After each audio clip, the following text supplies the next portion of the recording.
Hey there, welcome to the Stupendous Marriage Podcast today. I am Stu Gray, joined by my fabulous redheaded beauty. Hey, I'm Lisa. We've got a great question. Let's get right to it. Oh, by the way, before we do that, you can send us your question when you go to stupendousmarriage.com/voicemail.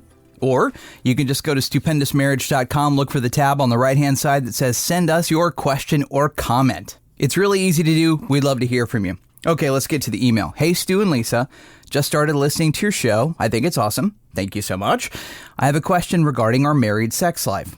What do you think about sex toys in the marriage bed to help her reach one or more orgasms? What did you think about this one, honey? You know, I think there's a lot of freedom in our marriage, and I think that toys can be a fun thing to introduce if everybody's comfortable with it, if everybody is cool with it. I think there is a caution always that bringing something else into a marriage, it can become an idol, like pornography.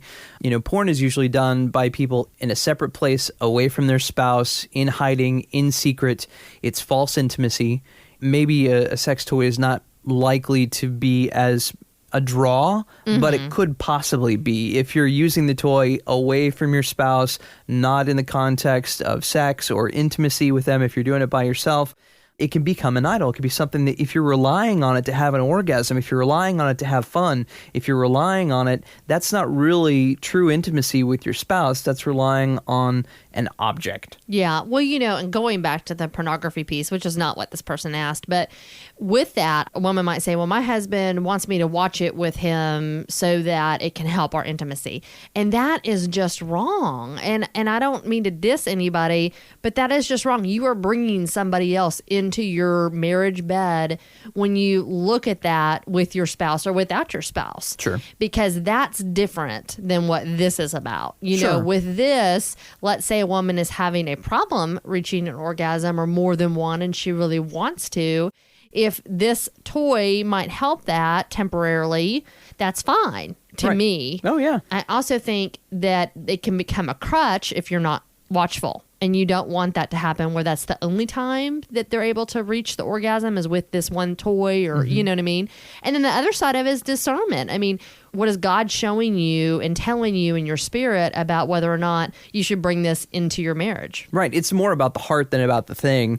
And I think if you communicate it well to each other, you know, hey, this is something that's interesting, I think we have a lot of freedom there.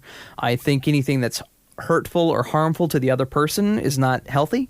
So if it's a weird toy that promotes harm and hurt, I don't know if that's healthy or not.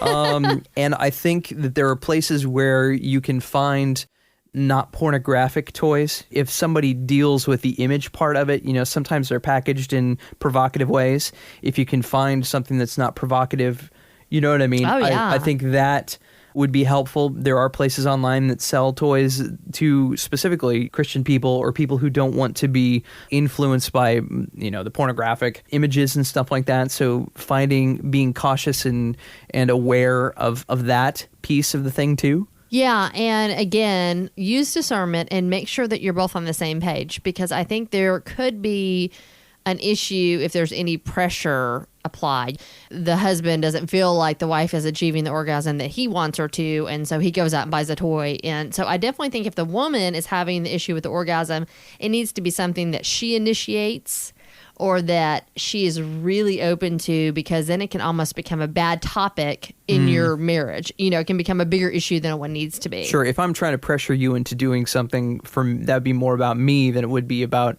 us and trying to be intimate with one another. Yeah, and then making sure that if there's an orgasm issue, that it's not related to health or to, I mean, there's all kinds of things that can cause women to not be able to do that. So, but once again, if you're both cool with it, you know, why not enjoy one another, experiment with one another, and if you've communicated about it and you don't have an issue with it, you don't think there's a problem, if it's not harming or hurtful, hey, there you go.